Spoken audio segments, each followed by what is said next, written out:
You can have. Good afternoon, good evening, good morning, wherever you are, and welcome to Nerd Tube.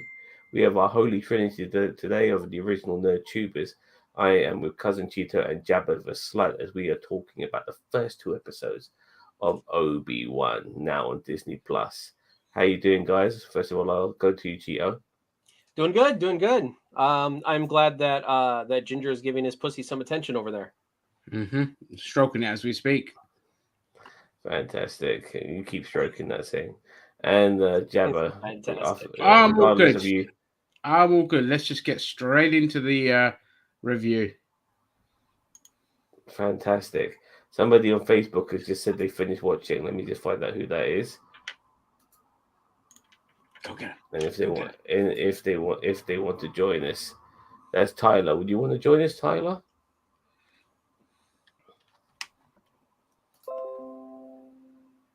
Anyway, I'll give him the option in the meantime. Hello there, funny Beatlemaniacs.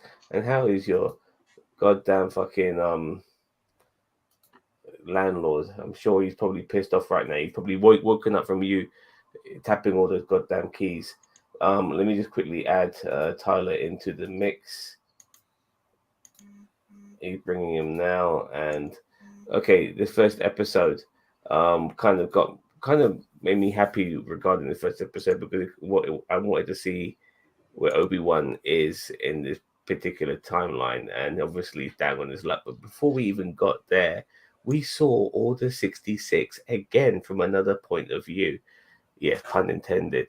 And initially, I thought all five of those younglings were going to be Inquisitors, but I think only one of them was. Am I correct? I'm assuming they didn't really confirm that, but I'm assuming that one of them is Inquisitors. Yeah. For sure. So I mean, that was because an interesting. the Yeah. one Inquisitor said that Obi-Wan owes her something, so I'm sure that she's the one that was one of those Jedi younglings. Okie dokes. But before we talk about all these episodes, and break it down a bit, what did you think of the first two episodes so far, Jabba the Slut? Boring. A lot of illogical ramblings, and yeah, just disappointing so far. Fair enough. Cheetah? I am going to blow up. Speaking first off, I'm wearing this shirt in celebration of the Star Wars character that has amputated the most extremities in Star Wars, because we all know Obi-Wan has taken off the most extremities in people. Not only did he take off Vader's arm and two legs, not even mentioning General Grievous, and the guy in the tavern in Tatooine. So yeah, he's taken some limbs. Anyway, I thought that, believe it or not, I thought these and this tracks for me and Ginger. I thought these episodes were really good. Not a lot of lightsaber bullshit. Like, not, I mean, there were the Inquisitors and their lightsabers, but I really liked it, and I liked the fact that we got to see a lot of Alderaan as well as Princess Leia. I was not expecting that. I went into this knowing not much of anything about who was cast and what was going on, and I am very, very surprised and of that, and I know that there was a little bit of force use in these episodes, but truth be told, I kind of liked it. We got to see a lot of the expanded universe that I didn't think we'd get to see. In Deborah Cho, I felt did a good job. I think it was in the writing, more so than anything else, that and the directing of these episodes that really changed my mind on it. So I know that we're eventually going to get into Star Warsy lightsaber shit, and I know I'm going to complain about it, but for these first two episodes, I'm down. Fair enough. I was just want to say that I'm actually kind of in the middle here. Like, there were moments which I thought was pretty cool, and there were moments which I thought were pretty shit. So I'm just hoping it gets a bit better. Not surprised that these episodes, this whole show, has nothing to do with Dave Filoni and John Favreau, funnily enough. I'm getting a little bit of feedback from yourself, Darth Mason, by the way. Sorry. I'm not sure. No problem. But Darth Mason, how did you find these first two episodes? Say again? How did you find these first 2 episodes? And welcome to the stream, by the way. Thank you.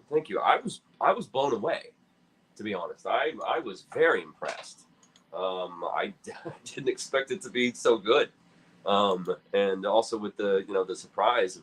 I'm surprised that they didn't tease in the trailer that they didn't show Leia, that they just left that for a complete surprise. That was fun and really cool to see, and I thought well done. I think the character was done justice, and I loved seeing Owen and the interaction between Obi-Wan and Owen, and but it's just beautifully shot. I mean, these 2 episodes to me were more entertaining and more breathtaking than watching any of the either prequel trilogy or the sequel trilogy, especially. So the sequel trilogy is a big pile of fucking shit. Yeah, let's just be honest. One of the worst things that's ever been created. But I think people are appreciating the prequels a little bit more. Maybe nostalgia's got something to do with it, but it's not really following a textbook like the sequel trilogy was, which is the only thing I give credit to regarding the prequel trilogy. But there were some saving graces, definitely Ewan McGregor and Ian McDermott being a couple of them, and it's good to see. It's good to see this. This is what people have been crying for a long time. Jabba the Slut here, he's been dying for an Obi-Wan series, haven't you, my friend? Yes, I have, but I'm not impressed with what I've got so far. And basically be careful what you wish for. You just might get it. Yeah, exactly. So when you've got a dickhead producer attached to the project, it reeks of her isms. But anyway, fair enough. So I just find it very funny that I was thinking, oh man, me and Ginger might agree on something finally again. We haven't agreed on something since what, Thor Ragnarok, maybe. Yeah, I'm a bit iffy about the soundtrack for this show. I'm not sure how it felt a bit weird at times, but fair enough. It was good to see people like Jimmy Smits come back, as well as Bail Organa. I love Jimmy Smits. I've watched him way back in the day since L.A. Law, back in the fucking day. You know what I mean? So Jimmy Smits coming back on our screens is always good. I'm not sure if the actress who plays his wife was the same one at the end of Revenge of the Sith, but I'm not too bothered if it isn't.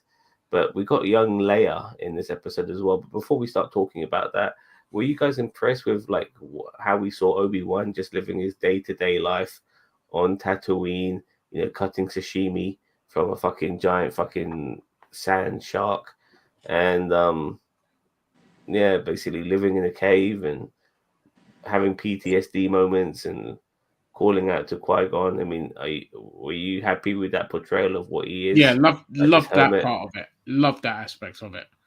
The kind of just like guy who's like, you can tell like calling out, but he's kind of lost his connection to the Force, and he's just doing what he can to survive. God knows how rancid that meat is in the middle of the desert there, but they seem to be making the most of it. But yeah, that part I love, the PTSD, all of that, brilliant. Okay, let's quickly get to some of the comments here. Bossman has said, I like the show so far, but I do have complaints about the casting choices. I hate that Flea, and we're going to get to that, mate. We're definitely going to get to that. By the way, I just need to ask, and I'm so happy you're here, Mason.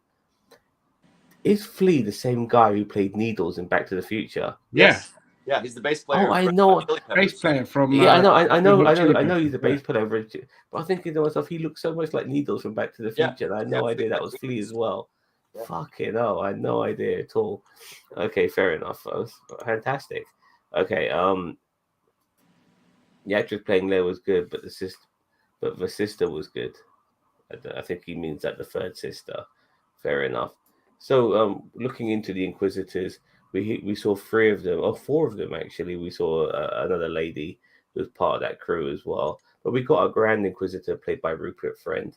Were you guys happy with his performance and his short-lived performance as well, considering he's supposed to die in Rebels? Is what I've seen his death scene in Rebels, and Rebels is set like 5 years after Obi Wan Kenobi.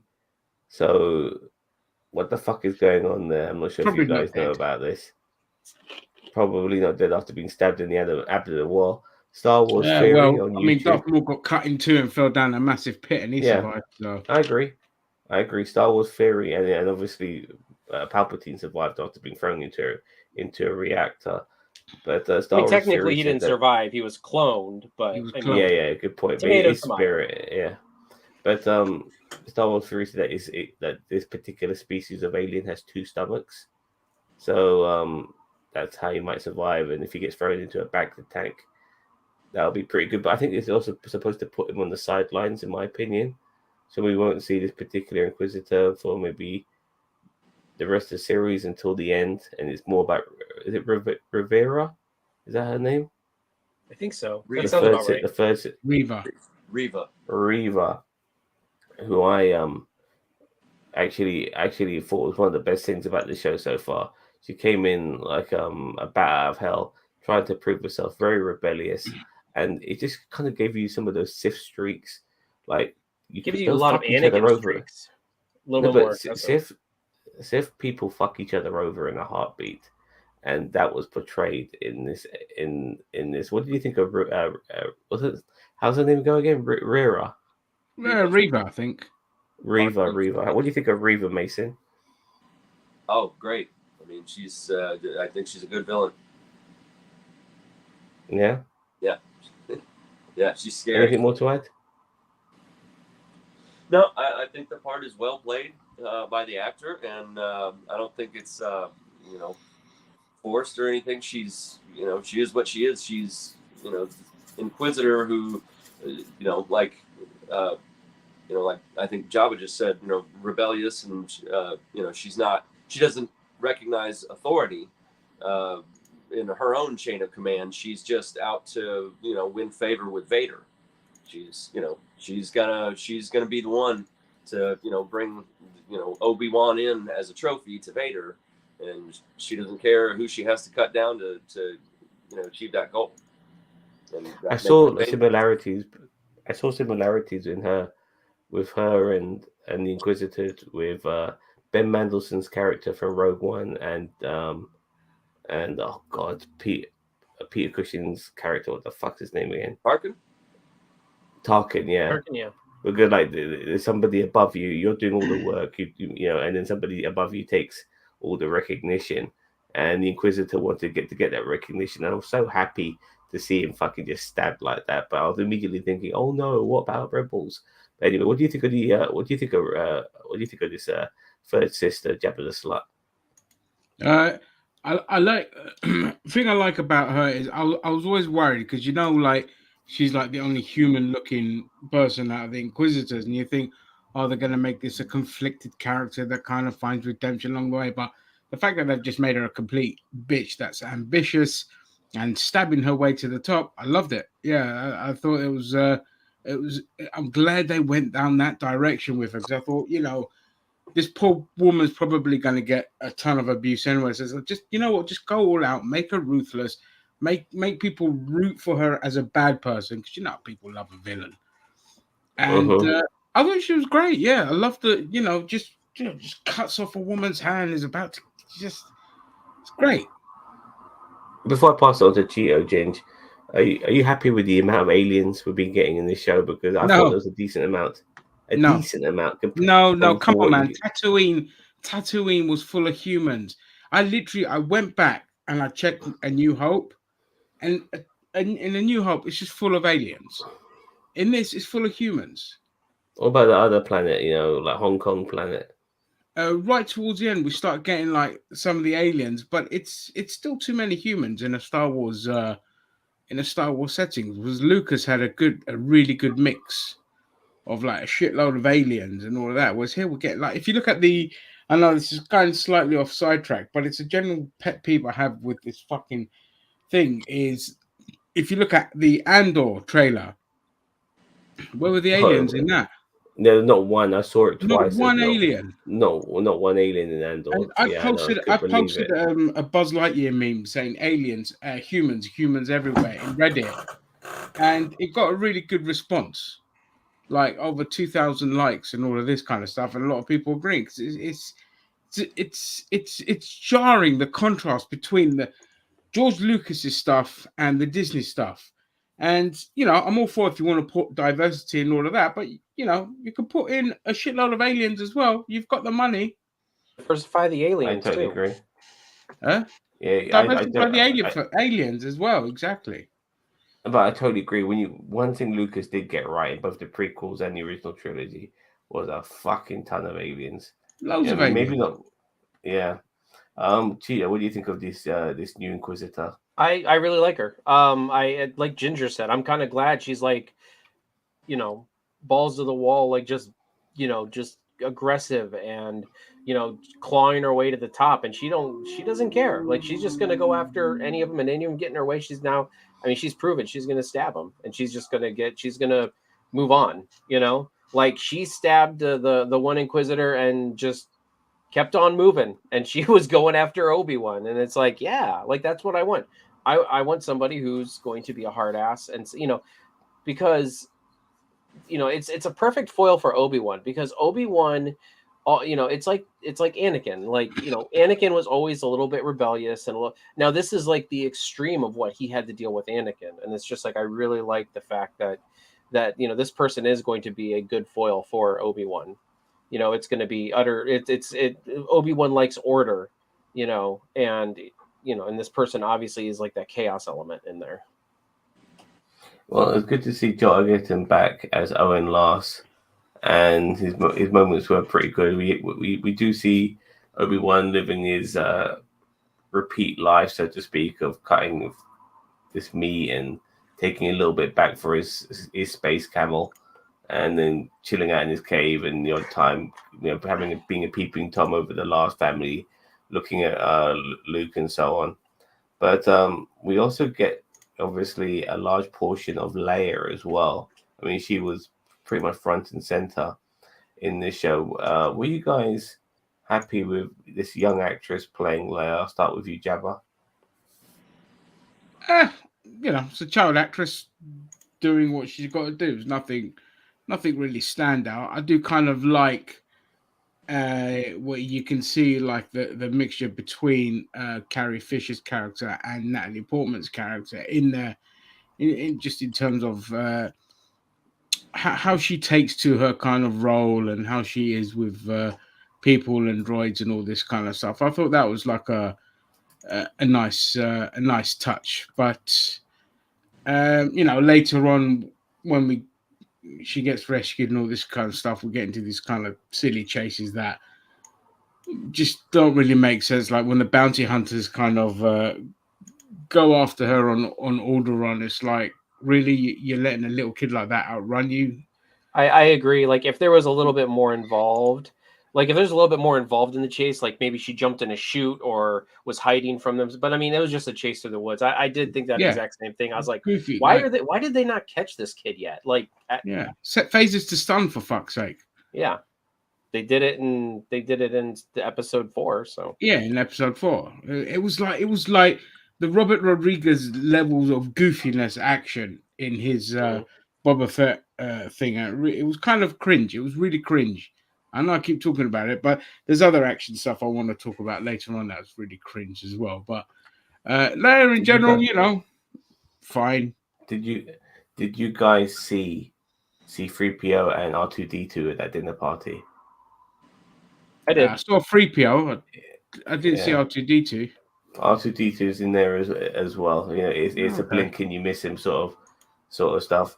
We don't really need to go into too much depth regarding that. I'll ask other things from yourself, Cheetah and Mason, unless you want to talk about Leia. But did you guys get some battery?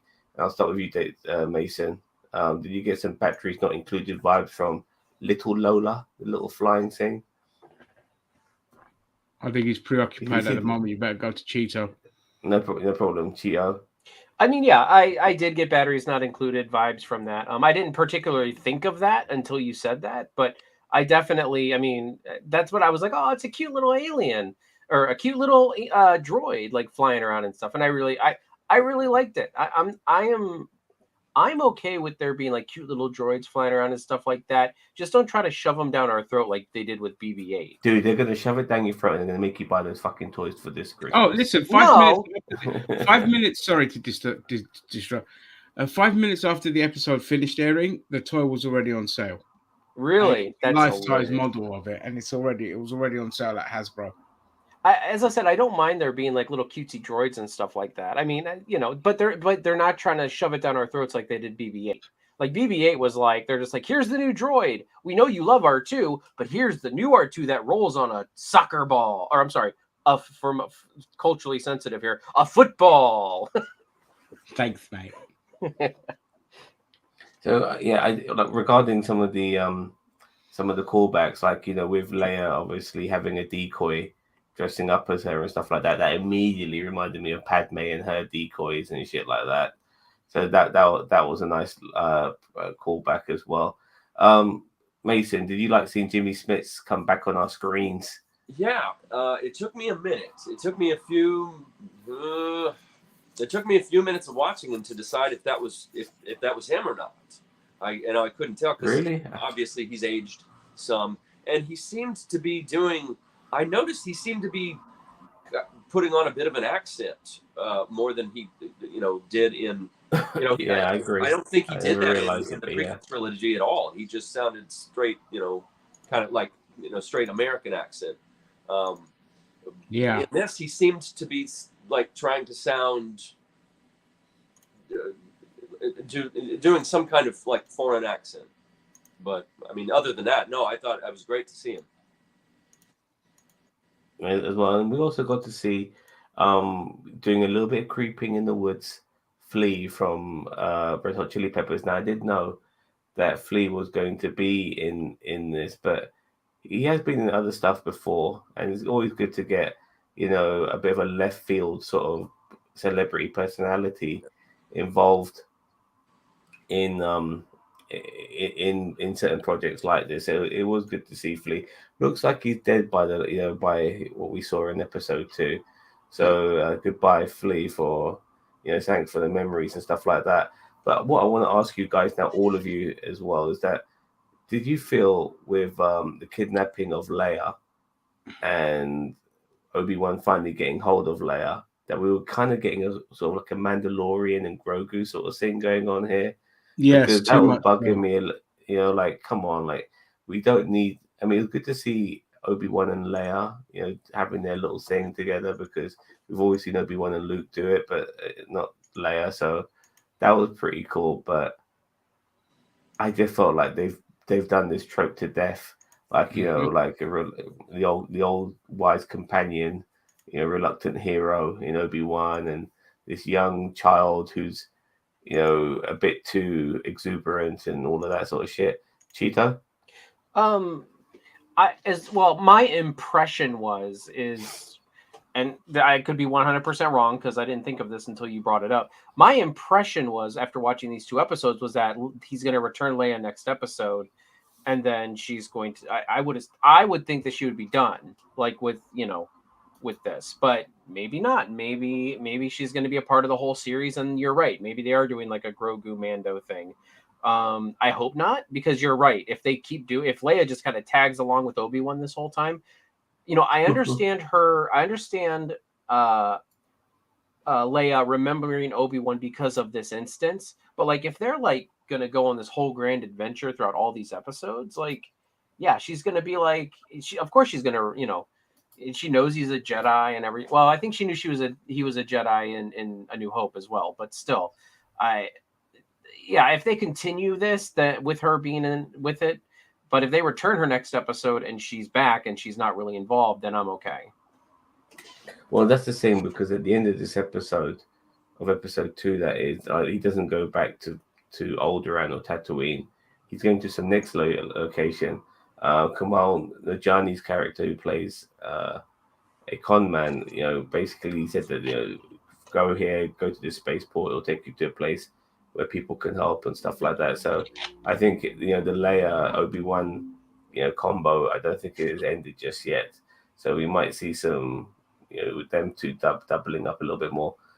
Mason, what did you think? Did you get some Mandalorian vibes from those two? No, that didn't even occur to me. I didn't see it as a parallel or kind of like trying to do, recreate the same situation or use a formula that worked. Like I said, that didn't even occur to me. I was just, taking it for what it is. And to Cheeto, you were saying, well, she would have remembered him if it goes on much longer. But yeah, she knows he's a Jedi, but she doesn't. He has only called himself Ben to her. And maybe she, later, at the beginning of A New Hope, she hasn't actually seen a picture of him, what he looks like or whatever. She just knows his name. She knows there's Jedi, who was a general in, in the Republic called, OBI WAN Kenobi that served with her father. And that's all that she says. I think they can get away with that. I thought the interaction was really cool. I found it annoying that she just, when the whole chase, when she runs off and he's chasing her down and he's getting shot at by bounty hunters and shit. That was kind of annoying because it's like you can't chase a kid and have a firefight at the same time. It's like just even for a Jedi, come on. I mean, and the chase scenes with her were awful, by the way. Like when they were in the woods, it felt like CW personified. Like when they're trying to chase her in the woods, I really despise that. Yeah. But I will say though, when you said, it was kind of a shocker to see, it's Flea, here's Flea. It seems kind of out of place in the Star Wars universe. That did remind me of The Mandalorian when Bill Burr shows up as like a former Imperial officer. And Bill Burr is like my favorite stand-up comedian. And I'm like, what? I'm like, wait a minute, this is kind of taking me out of it a little bit. But okay, I'm along for the ride. Well, before I pass it on to Jabba, I will say this: stand-up comedians, in my opinion, are some of the best fucking actors around. If you think of some of the some stand-up comedians who are really popular, and you think of some of the films they've done as well, they're fantastic. So I wasn't surprised at Bill Burr's performance, especially in that Inglorious Bastard scene in the cafe, in the cafe, in the diner. Like his acting there was phenomenal. Jabba the Slut, are you getting that Mando vibe? Yeah, I got the Mando vibe thing, and I was just like, let's not make another 4 episodes of him and Leia together. I mean, when she leaves that message in A New Hope, it's just like she only knows him through her father, but here she's with him on this adventure, being chasing a ridiculous chase scene, being shot by bounty hunters who are not meant to actually kill him. They're meant to apprehend him or alert her, the Inquisitor, to where Obi-Wan is, so she can bring him in. But they're trying to shoot and kill him. It's like there's so much just illogical dumb shit that happens in that kind of bit. So where Kamal Nanjiani kind of tells him to go, I wouldn't be surprised if it's like to the formation where the rebels are kind of situated, and she kind of falls in love with the Rebel Alliance, and that kind of what spurs her to kind of go down that route rather than what the people on Alderaan are doing, which is like more appeasement to the Empire and things like that. So yeah. Well, let's just quickly get to some of these comments here. We'll start with this one. Bossman said, I think he's trying to do a pseudo British accent carried in episode 4. I think he's talking about Obi-Wan. No, when I was talking about Jimmy Smith. Yeah. Jimmy Smith. Sorry, Jimmy Smith. Yeah, sorry. That was correct. The tone of the show was all over the show. All over the place, I think he's meant to say there. Yeah. Why is there no Thrawn series? Yeah. I mean, here's the thing about Thrawn. I'm just going to throw a quick I agree with that. 1 second, Jason. I totally agree with that about Kamal Nanjiani. He is awful. He's just not a good actor, and he's not funny. I don't know how the fuck. I think because Indian actors are so rare over in the States that they're just like, oh well, we've got one, he'll do, kind of thing. Harold was Kumar or this guy. Over here, like he wouldn't even get looking in Butlins. Yeah, for sure. But you're saying Bobby. But about the Thrawn series, I just want them to do it right. I don't want a Thrawn series as in like, hey, here's Thrawn. Like I want it to be good. I want it to be purposeful. Thrawn is a character that I've always loved from the old TIE Fighter days, some of the expanded lore. So I want them to do right by him. I don't, even if he's just a villain on another show, which they're kind of hinting at Ahsoka, I want it to be good though. Thrawn is a character that if they botch, I'm going to severely like that's kind of like them botching Luke Skywalker for you guys for me, because Thrawn was one of my favorite characters growing up playing TIE Fighter and stuff like that. So, well, yeah, like you said, regarding you mentioned the series. Sorry, 1 second, Mason. You mentioned the series. Considering he's going to be in the Ashoka show, that's when you're going to see him. Mason. Well, Thrawn was originally in the Cheeto. Did you read the Heir to the Empire trilogy? A long time ago. That's where Thrawn first appeared. Yeah, and that was his entire arc. He was introduced and then killed at the end of it. So, yeah, those 3 books. Yeah, he was very emotionless. Oh yeah, and I mean, I thought Rebels did an. Yeah, go ahead. I thought Rebels did an okay job portraying him. They did a great job in the TIE Fighter games portraying him. But yeah, I know I read those books so long ago. I was a wee lad. I was probably preteen. Well, we have A Train in the house. And by the way, next week we will be reviewing the first 3 episodes of The Boys. Probably something all the shows that have been coming out recently. This is something I'm the most anticipated. Some good adult entertainment. You know what I mean? Regarding superheroes, I cannot fucking wait. And that's probably why I won't be there, because it's adult entertainment.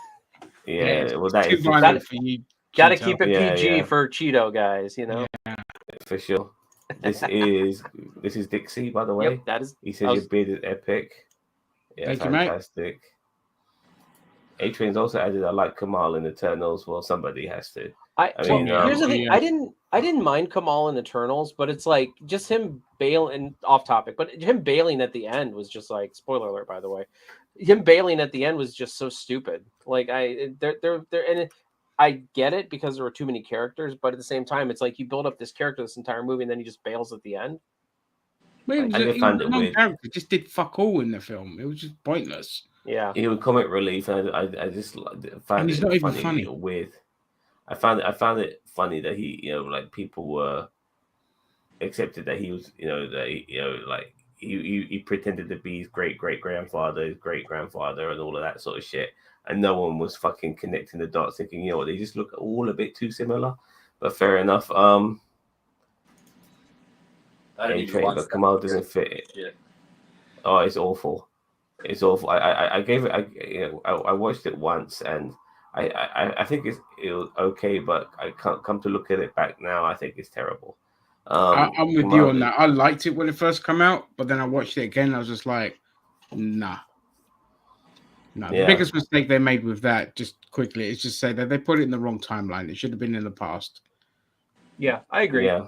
I was more interested with what was going on in the past than I was the current stuff. Yeah. On top of that, at the end, when you get the Eternal coming out of the planet, the whole physics and everything of that just make me so mad.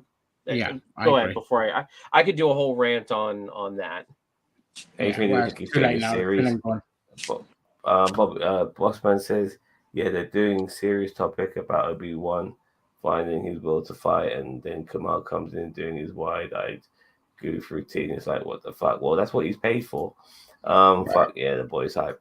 Like getting onto this planet now after he kind of got not guilt trip, but he like Bail Organa comes to Tatooine and demands Obi-Wan to go there, and obviously Obi-Wan is kind of pushed to go there after seeing that other young Jedi being killed and hung there as well. And it's really weird in a way. Like you would have thought, him bumping into another Jedi would have maybe started something, but no, that wasn't the case. Obi-Wan wanted to lay low. Obviously, he was looking after Luke as well as the last family.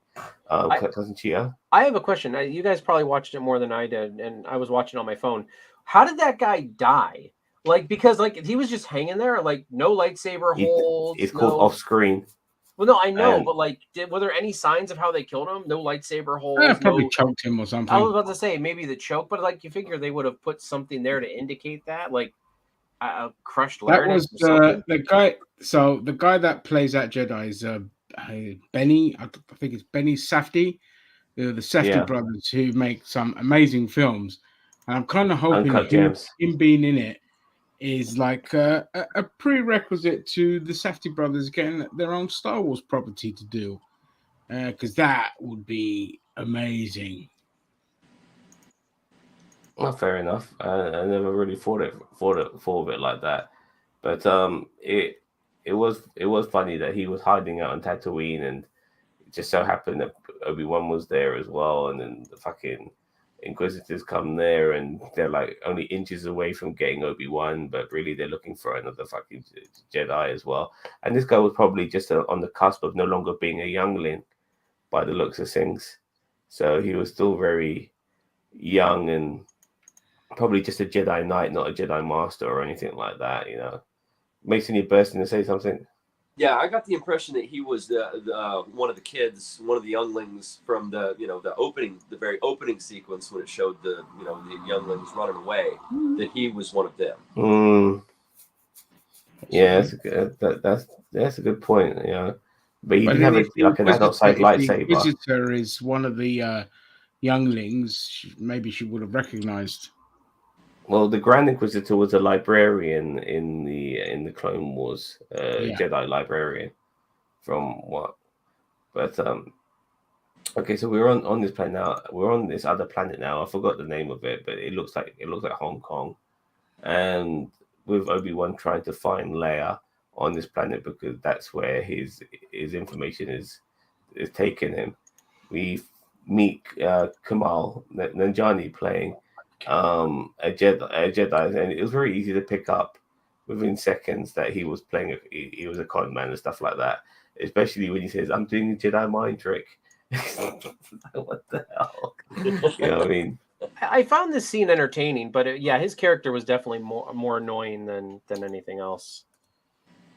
And calling those people, and he gets some information. Eventually Obi-Wan confronts him, gets some information out of him.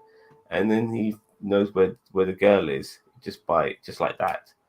I mean, sometimes the thing with Star Wars is they make planets seem like tiny little dot locations. Like one city is a planet. Yeah. Not even a city, like one alleyway.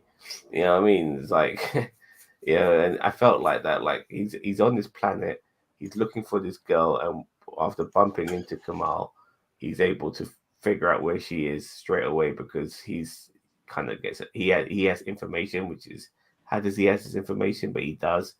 And she's being held in some sort of spice meth lab, and we get to see him. Like, it's funny in the way, like, he used his force powers to boil the water in that beaker to blow up, so it caused a distraction so he can go to the back.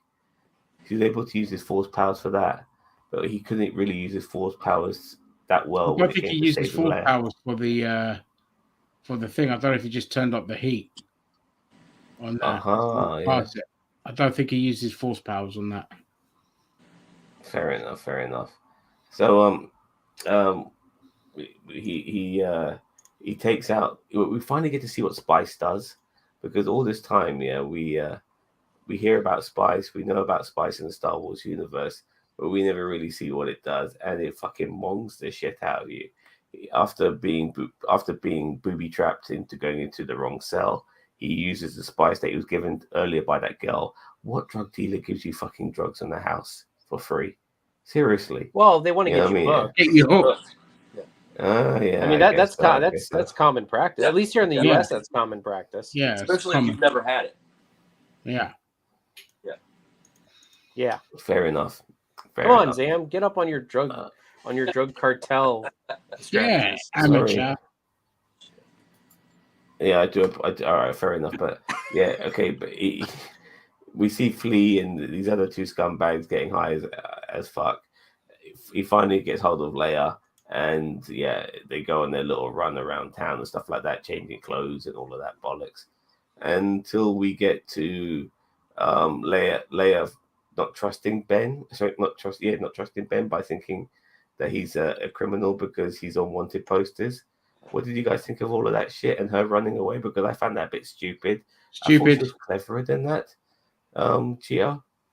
I thought it was okay. I mean, I can see but this is another time where it's like, I see her not trusting him because she's a little kid. So she's like, she sees his face on wanted posters. So she's all of a sudden, but like this whole chase where she's like, able to elude Obi-Wan for so long. It's just like, Leia's like the perfect escape artist at this point.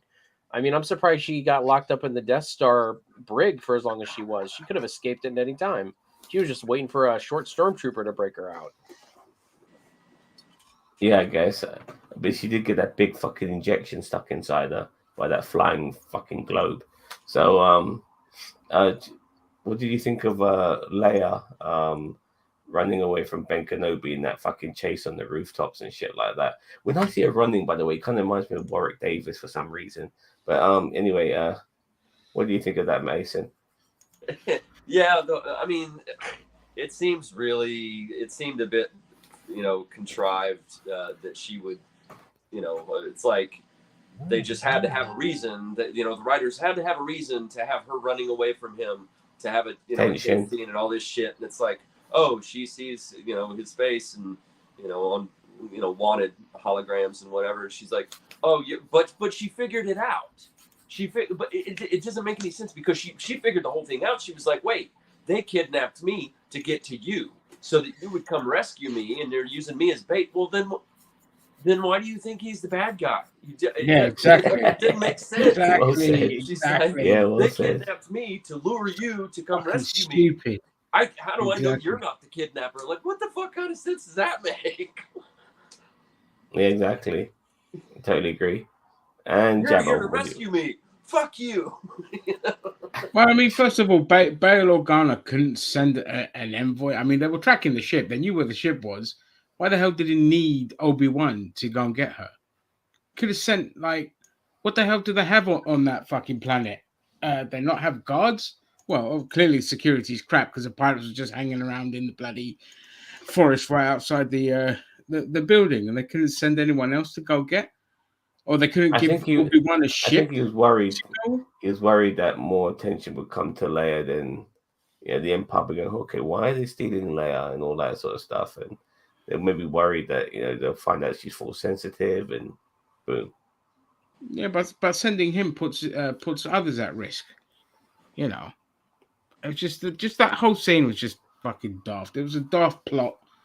To be perfectly honest, the whole thing could have just folded out in Tatooine without needing to go off to that other planet. This one particular bounty hunter, and by the way, Deborah Chow was hearkening back to her John Wick scene in episode 3 of The Mandalorian season 1, and she kind of repeated that again, which I didn't mind because I like that scene with all the bounty hunters trying to find Obi-Wan. Move the comment from below, Zam. I'm sorry. Comment below? Oh, sorry, remove it. I apologize. Yeah. But there was a point where they're shooting on the rooftops, and that giant fucking lizard alien is like, I think Obi-Wan shot at him like 3 or 4 times and fucking missed every time. Like, I mean, he's not even in cover or anything. You would think being a Jedi would be a crack shot as well. No, but he's out of practice. I mean, all right, so uncivilized. Yeah, fair enough. Cheeto, you make an interesting point. Being out of practice, because when Leia falls, he seems to be really struggling to use the Force to levitate her. Well, he's kind of lost his connection to the Force. Yeah. But no, I mean that's kind of what I was saying. And honestly, if we're talking about that part, Obi-Wan sells it very well that he's struggling to get that connection, in like a life or death type situation. Ewan McGregor is just, I love him as but this is what I don't get, because he was given training by Yoda to speak to Force Ghost, to speak to Qui-Gon Jinn at the end of episode 3. So surely he should still be connected to the Force in that particular aspect. Well, but if you saw at the end of, what was it, episode 1, he kept on saying Master Qui-Gon or whatever, and he didn't show up. So I mean, obviously losing his connection to the Force. Yeah, but that's because he had a nightmare and he woke up and he's fucked in the head a little bit. But I know. I still think he was trying to. I don't think that was that. I think that was him, like trying to reach out to Qui-Gon in the Force. I don't think Yoda trained him how to do that. I think Yoda told him about it, and yes, he said he was going to train him, but like I don't think he trained him in that. I think he's going to have to discover how to do that in this series. I think by the end of this series we will see Qui-Gon, but I don't think it's going to be. think it's going to be, like he's already knows how to do it. In the Clone Wars, Yoda does speak to Qui-Gon as a Force ghost, but Qui-Gon hasn't taken like material form. He's just wind, if you know what I mean. And it'd be interesting to see that if he's able to finally take a permanent form and see where we go with that. But when this episode ends, what's the name again? Reva. I like what she did. Yeah. She took things into her own hands. Like when she got to that planet, like the Inquisitors wanted her to back down and follow orders, but she thought, "Fuck you guys," and she put a bounty out, obviously, on Obi-Wan. And eventually, the Grand Inquisitor found out about this bounty and was pissed off about it. But she was on the rooftops. She saw all the fighting he was doing, and tracked him down. I like the way that she never really physically saw him. She knew he was around, but she never really saw him, and I like that. But she tracks him down to this storage facility at this cargo ship place, and the Grand Inquisitor catches up, and he wants to take the fucking glory, and she fucking kills him.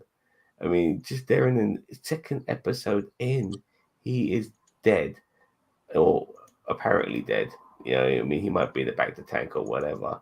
But that was pretty shocking. But I like this because that's what you see that's what you get from your Siths.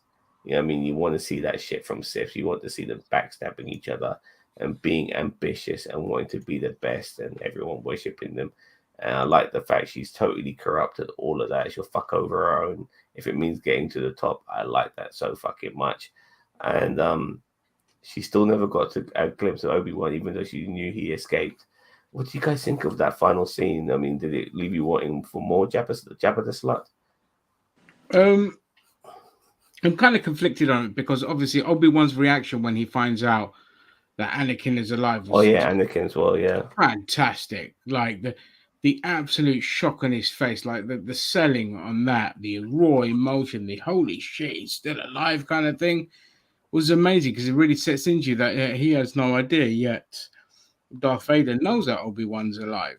But at the same time, I kind of didn't want her to reveal it yet, kind of thing. But at the same, it's bittersweet. It's like you wanted it to wait till he just kind of shows up in front of Obi-Wan and you hear the breath thing rather than her kind of reveal it. But when she stabs that Grand Inquisitor, I was like, oh, yes, this is fantastic. I said, that's how you do it. She gets called nothing but a scrub or a piece of shit, not one of them earlier on. And she's just like, yeah, no, I'm not one of you lot. I want to be better than you lot, and I only answer to Vader.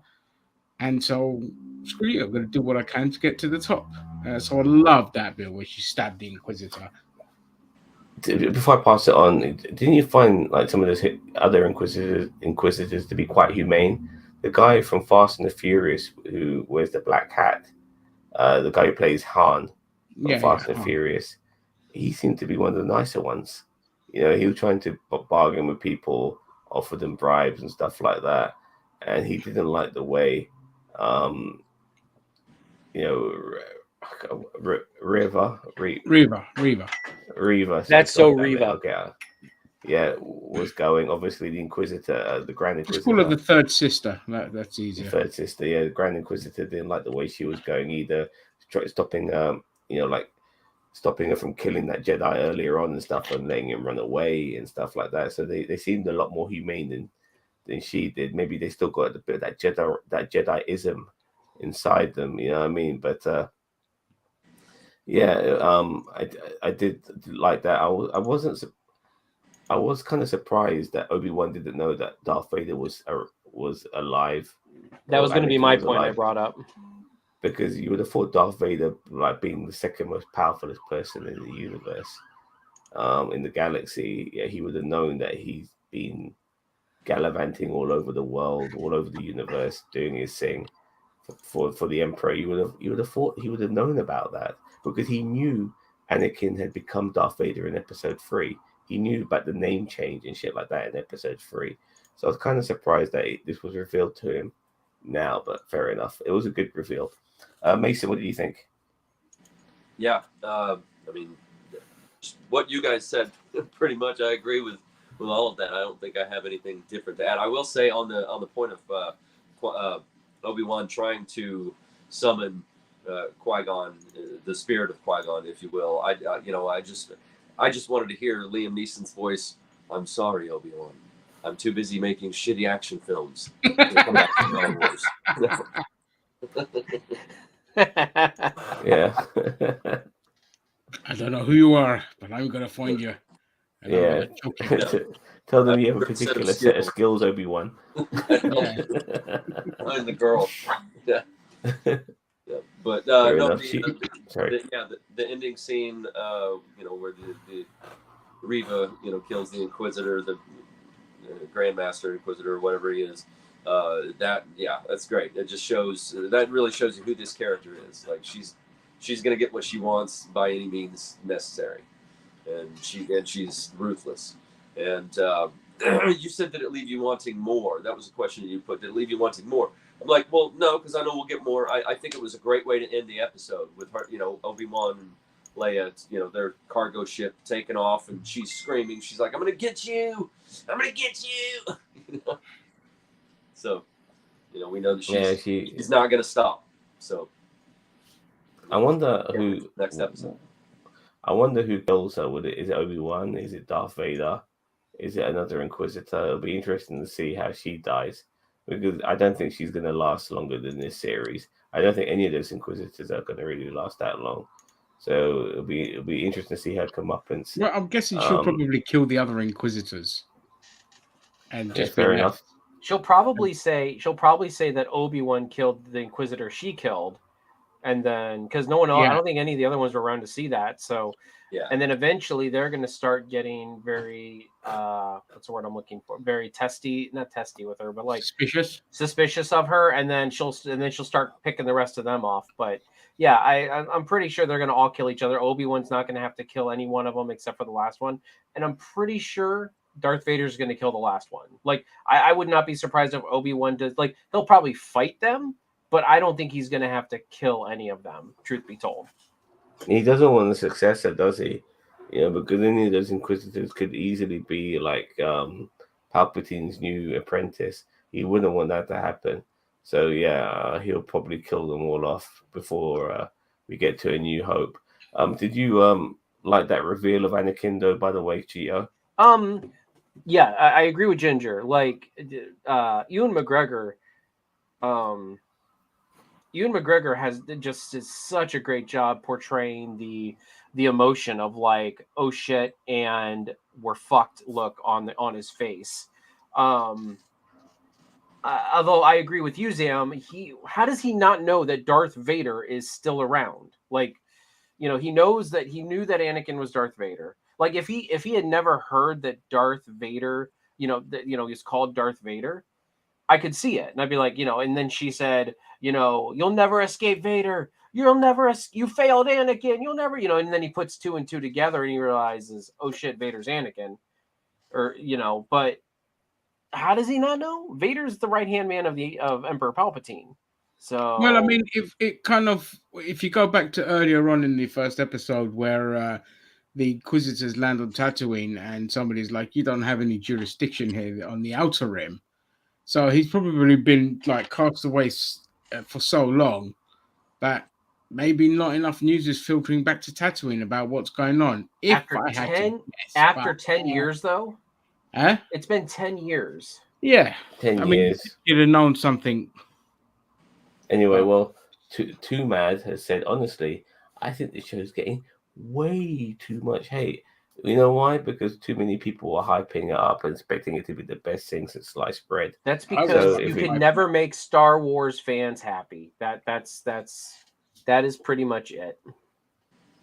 No, Yeah, not I really. mean, Rogue One was phenomenal. Oh, the Rogue One. Hey, that's the other thing we agree on. Rogue One is the best Star Wars movie. You're goddamn right.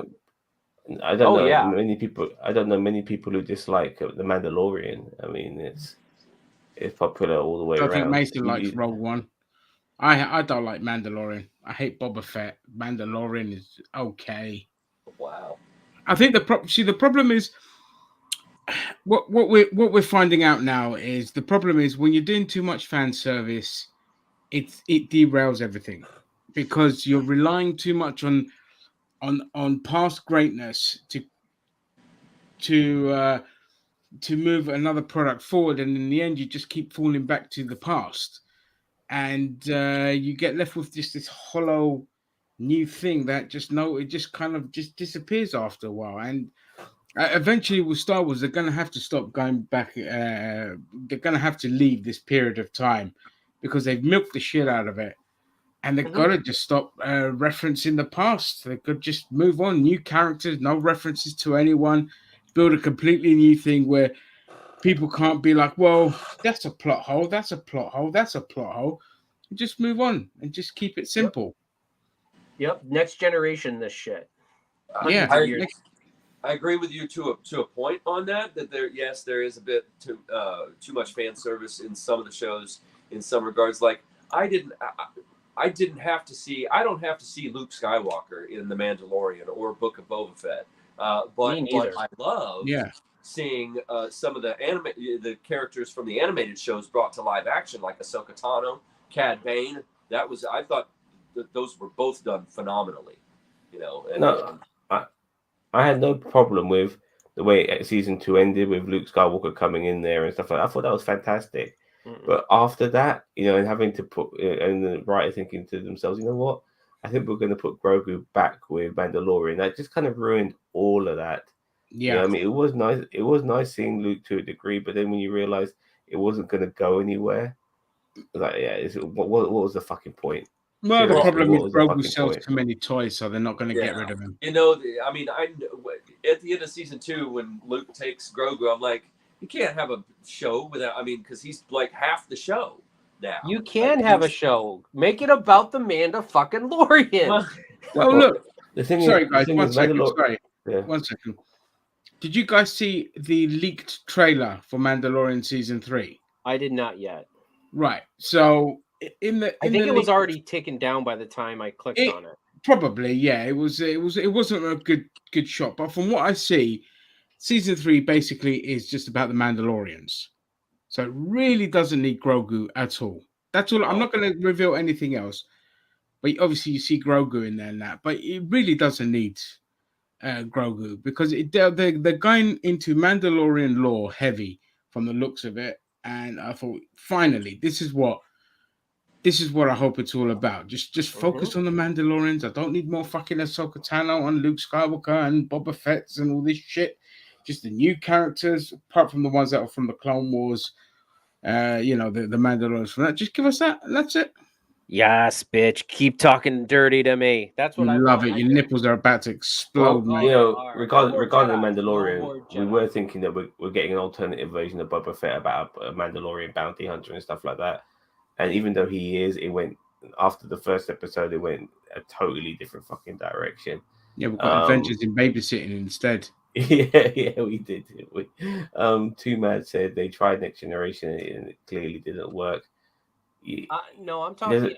Too Mad. I'm actually more talking about. I know you're saying that about the sequel trilogy, but I'm talking about getting out. We were talking about getting out of the Skywalker saga, going completely. Hundreds of years into the future. Yeah. That was like what 20, 30 years in the future. You guys want to go to the future? I want to go into the past. Go Old Republic, baby. Go 1,000 years into the past. Whatever. Yeah. Go back to the Old Republic. Or the origins of the Jedi or whatever. No more Jedi. Yeah, exactly.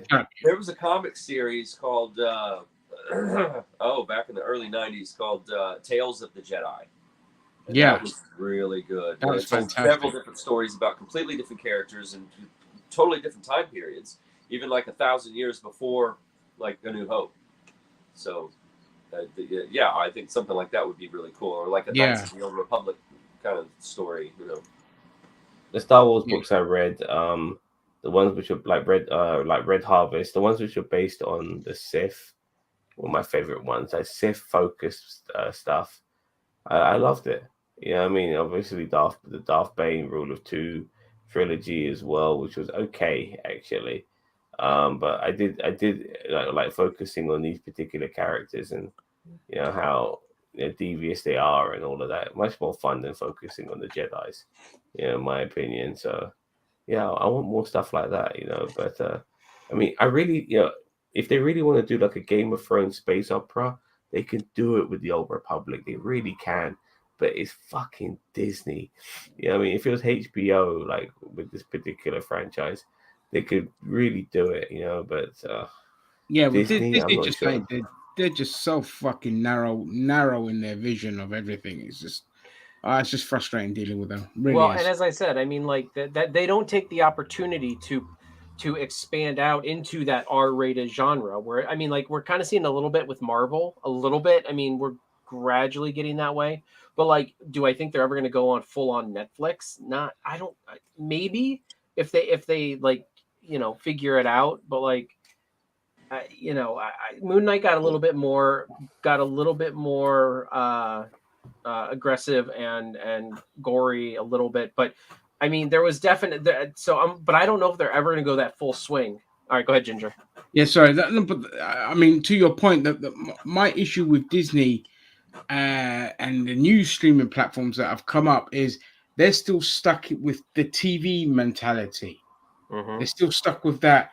It's gotta toe the lines of the rules of television, and that's why it annoys me with everything with Disney stuff is you get a recap at the beginning of the episode. Like they don't think you're gonna binge it or that you just saw it a week ago and it's still fresh in your memory. You're not channel hopping 50,000 channels and you're forgetting everything. It's not like that. And they have to break out of that mentality. This is why I loved Netflix so much at the time, because they just turned everything on its head and they're just like, there's no rules here. Here you go, just do what you fucking want. I was saying earlier, like one episode of Stranger Things is like 10 episodes of whatever Disney fucking produces combined. It's that good. And Disney need to break away. They need to show some fucking cojones and stop trying to pander to this crowd that doesn't exist anymore. The crowd that are jumping into Disney Plus are the crowd that are coming from Netflix or HBO and all this kind of stuff. So you can easily pander to family stuff and to the adult market and just stop feeling. It just feels so restrained, especially with Star Wars. It just feels so restrained in how it's delivering because it's still trying to cling on to this kiddie market that just doesn't exist with the franchise. And yeah, because Star Wars fans are middle-aged fuckers like ourselves. You know what I mean? The market is fat. I mean, it's like me. And a year ago, I would probably disagree with you a little bit, Ginger, until they got some kind of security system on their thing. Now they have it. Like we have Daredevil, we have Jessica Jones, we have Luke Cage, we have Iron Fist, we've got Punisher for God's sake on Disney Plus. Yeah, go for it. And maybe these projects have all been in production prior to them making that decision. So maybe we'll see in the future. But I don't know if they're going to do that with Star Wars. Star Wars, you're right. They are Star Wars, definitely. it's not going to happen. Yeah. Star Wars, they insist on having it with kids. And because I'm a toy collector, okay, you can see my shelf. This is my Fantastic Four classics that are on their sides here. But I follow the markets. And the biggest market for this stuff is adults. Adults are now the biggest toy collectors. Yeah, because kids are only playing video games. Kids are only playing video games or watching fucking TikTok videos. They're not the market anymore. That market is dead. So there's no point trying to pack things to kids. Kids don't give it. And kids are growing up with the internet where they can watch the most nasty, crazy shit. They can watch a guy looking at a body hanging in the middle of a forest. Why the fuck are you pandering to the parents who you think are going to restrict their kid from watching this stuff? the parents don't even know what the fuck they're looking at on the internet. So there is no point trying to appease these morons. I know what my kids are watching on the internet, but that's beside the point. It's besides the point. At one point, you'll see they'll just go off and on a tangent into a world of God knows what. You know. Trust me, man. Kids can work things around. If I was watching porn at the age of 7, anything's fucking possible. Yeah, and I just want to quickly add. A few weeks ago, I picked up a couple of people from a Disney office in Hammersmith, and these couple of execs, and they were in the back of my car talking about Sebastian Stan, and he's in a couple of like playing some dark roles on Disney Plus at the moment. He's playing obviously Tommy Lee in the Pamela Anderson thing, and he's playing, I think, which a is guy on who's Hulu. a cannibal. Yeah, which he's is also Disney, playing Yeah, we don't have Hulu here, so it's on Disney Plus. Oh, okay. But he's also playing like a cannibal as well, I believe. He's a chef who cooks with human body parts, and it's like Dexter gone worse. But Gordon Ramsay and Dexter mixed together. And the funny thing is that they're talking about him, saying that he's a heartthrob and all of this sort of stuff, and he shouldn't be doing roles like this. He should be doing roles that appeal to people. I'm thinking to myself, no, he's a fucking actor. He should be doing whatever he finds suitable. And the fact that he played a fucking merc, like a brainwashed fucking assassin in playing the Winter Soldier for several years, means that he's been doing these dark roles for a long time, and it's these dark roles that have put him on the fucking map. So I wanted to. I really was so desperate. What's not sexier than him playing Tommy Lee with his cock out banging Pamela Anderson? Women are going to want to see that shit. And to your point, he's an actor. What? So basically, this is a fucking TV executive pissed me off. I really want to say something to them. They just want to fucking typecast him in what they want to Matthew McConaughey him and put him in a bunch of fucking romantic comedies. He's way too good for that shit. Yeah, exactly. I really want to say something, but I had to keep my mouth shut because I didn't want to cause any offense.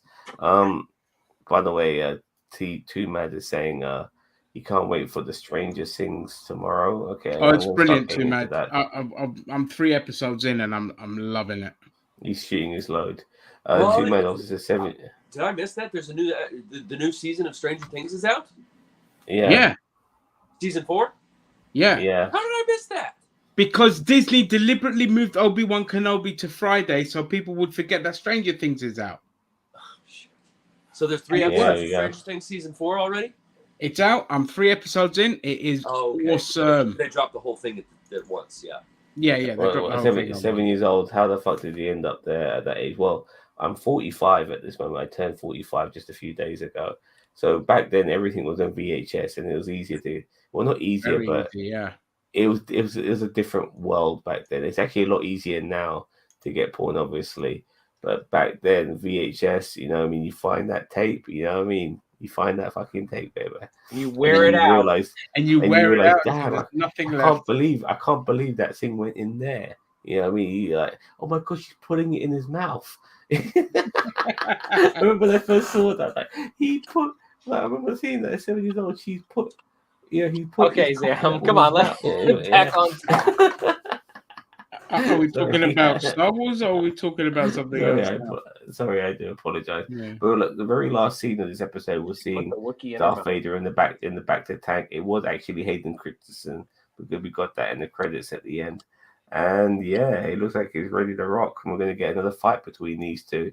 Yeah, but that really, so we forgot one important part which was seeing an abandoned clone trooper begging in the streets. Of course, I'm so glad you mentioned that. It's really good to see Tamora Morrison. Yeah, so I got my notes. Tamora Morrison with the King cameo there. That was pretty cool. Do you think that was anyone in particular? And are you surprised that they didn't recognize Obi-Wan because Order 66 is still active in their heads. Surely. That's what I mean. When the sign come up everywhere flashing his face, that's what you kind of wanted the clone trooper to just empty the cache, put the helmet on, and go back into like Order 66 mode, which I thought we were going to get, but it was just another throwaway moment that didn't really mean anything. It's just so people could be like, "Oh, look, there's a the- clone trooper." But think he's it's- retired, so he doesn't work for the Empire anymore. So Yeah, but it still Order has the 66 66 program, ingrained in him. Yeah, and Yeah. plus also it does reference unless he hasn't how done the most recent Windows update.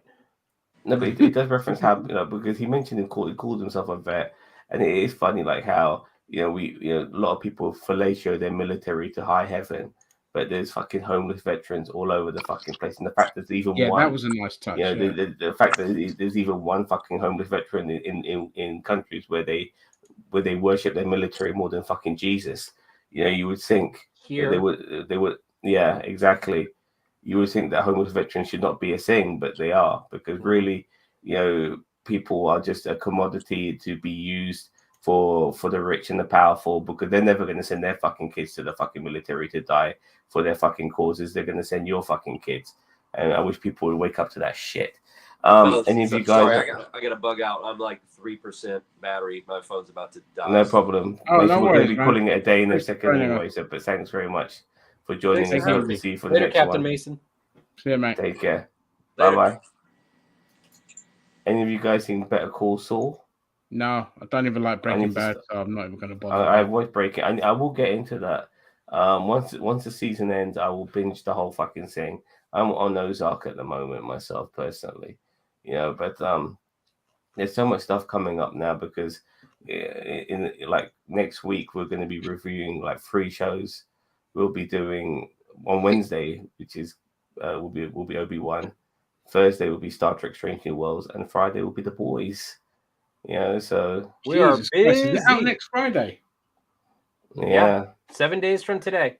I brought it. Yeah, I brought it up earlier. I was like, guys, we got next week. We got Stranger Things, or not? Well, we have Stranger Things today, which I don't think you guys are reviewing really. And then we've got next week. We've got Obi-Wan on Wednesday, Star Trek on Thursday, and as well as Young Justice for me. And then Friday's freaking The Boys, and that's 3 episodes. That's not even just like I'm gonna die. And tomorrow, like, if you guys haven't watched Young Rock season 2, watch it. It's really good. Like, it's got a lot of wrestling callbacks in that one. Like more of like Dwayne Johnson's early career as a wrestler. So it's pretty cool, and it's amazing who he was friends with as well, like Brian Christopher and Harvey Wimpleman and stuff like that. So yeah, I'm going to be reviewing that with Jose hopefully tomorrow. So Cool. keep an eye out for that as well. So yeah, we just like there was a period of dryness, but now I feel like the tsunami's come, and and we're gonna busy. have to watch a lot of shows. Yeah, exactly. So yeah, that's basically it regarding Obi-Wan episodes 1 and 2. Anything more to say, fellas? No, that's it. Hopefully it gets better. Let's hope so. Next week, not long to wait. Usually it's 7 days. Now it's only 5. So yeah, pretty cool. All right. Well, thank you very much for watching. Don't forget to like, share, subscribe to NerdTube, the greatest YouTube channel you never heard of. Take care, everyone. Bye-bye. Live long and prosper. fucking nerd.